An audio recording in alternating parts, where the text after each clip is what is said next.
The sea off Britain's northeast coast. By North Sea standards, this is only moderately rough weather. It can often be much worse than this, with 100-mile-an-hour gales and seas over 60 feet high. Not then a very friendly environment, but it's one that's being challenged to ensure Britain's economic survival. For under the seabed, 400 feet beneath these waters, a start's been made on bringing ashore North Sea oil, the first consignments of a $100 billion bonanza that should transform Britain's economy in the next 5 years.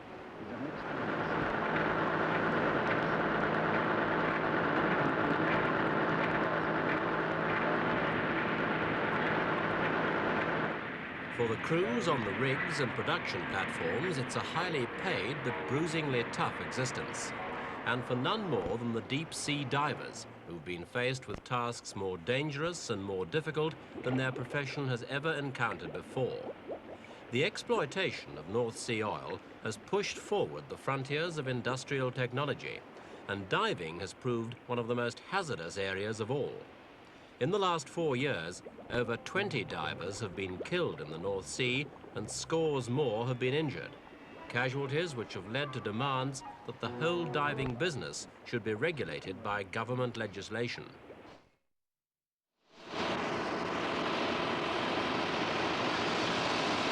Until now, there have been no generally recognized standards for divers. Formal training has been left largely to the diving companies themselves. This school is run by one firm in the calm waters of one of Britain's deepest sea lochs.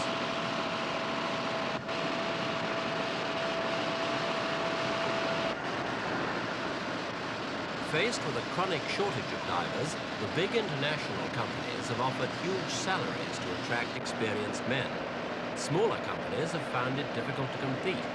It's been claimed that some have skimped on equipment and skill to win lucrative diving contracts. And it's been only too easy for a man tempted by money to invent a reputation he couldn't possibly live up to. In conditions like the North Sea, that could be a recipe for disaster. Diving instructor Alan Stewart explains some of the risks involved. There again, the risks come into the aspect of how much does the diver know, because any properly run contract or underwater task should be risk-free other than material defect, excepting that the man who's actually undergoing pressure and diving and doing the work in hand is trained. So if one is employing responsibly, you know the caliber of the man, you set the task to suit the caliber, and you accept that the equipment has no deficiencies and it is properly designed. There's the design side of equipment is another totally different subject altogether. In a nutshell, what kind of risks do the less responsible companies take with their divers? They tend to employ a man on face value, on his own word, and set him up on a contract in a team. The law of averages is such that probably 20% of many teams on the North Sea are inexperienced, and companies are losing contracts by nature of deficiency. This is dangerous, and I don't think anyone would deny that. In the North Sea itself, the oil program has now passed from exploration to production, and this has transformed the nature of diving. Not only are there many more divers at work, but they're having to work at greater depths and for much longer periods at a time.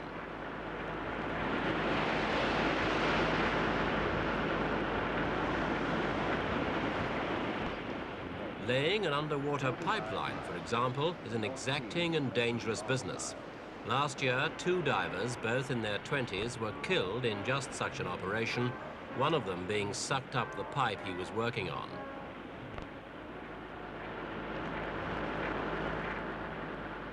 It was the frequency of accidents like that which finally prompted the British government to create a national training standard for commercial diving.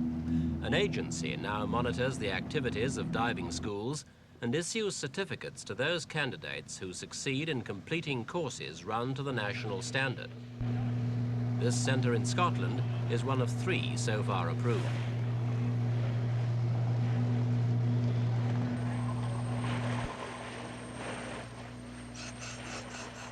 First, there's a basic training course where newcomers to the profession are taught how to operate with compressed air to a maximum depth of 50 meters, how to weld, patch and maintain the hidden parts of oil rigs and platforms. They also learn confidence, perseverance and the right psychological approach so that they're able to assess properly any risks they're asked to take.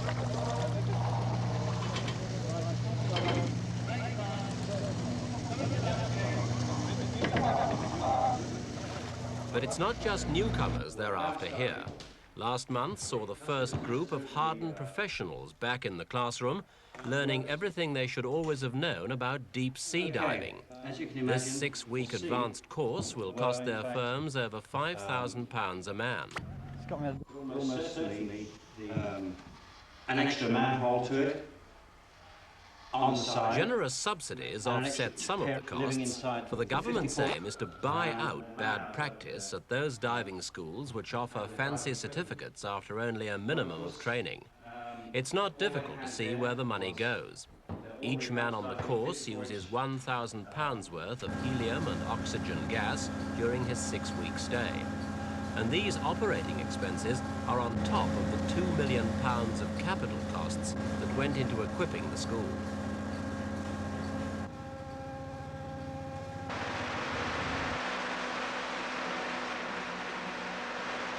Below 50 meters, the pressure on the human body increases severely, and divers have to work from a pressurized diving bell.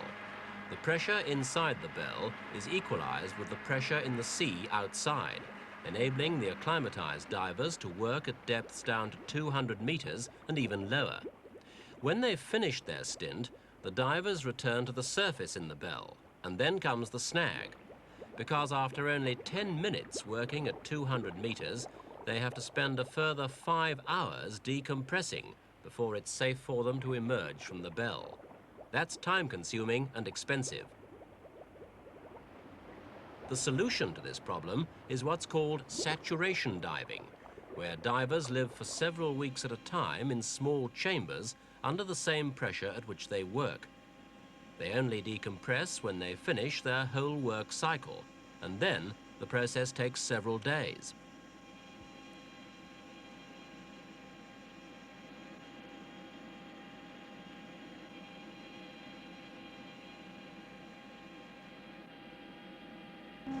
A series of hatches gives the divers direct access to their living quarters, which include comfortable beds, showers and toilets. But the chambers are cramped, and there's not much to do between work periods. We asked Peter Cobby, Chief Instructor at the Underwater Training Centre, how great the need was for this kind of experience. The need comes in that everybody needs a good basic training. You wouldn't let anybody teach himself to drive a car or drive an articulated lorry. They're taught, and I think we must teach people to dive. What's the longest saturation dive that you've ever done personally? Mine was 21 days, which was 9 days on the bottom and 12 days decompression. Does it become pretty depressing? No, it depends on your medical state and the state of health at the time. There are a number of problems you can get in the water or in saturation. High humidity tends to build up skin rashes, or you may get an ear complaint. If you get something wrong with your ears, then it can be fairly distressing. How do you face up to the problems of living and working in such a confined space? You're probably born with that.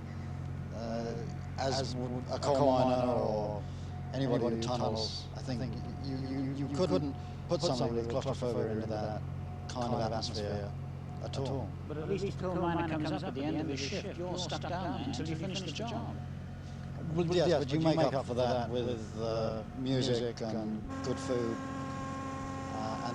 and any form of entertainment you can. And of course, you're living in close proximity with other people, and you've got to learn to like them and play cards and read books and those type of activities. The training program covers important backup services besides diving proper. From a sophisticated control room, the men learn how to monitor the life support systems and handle the lifting gear for the bells.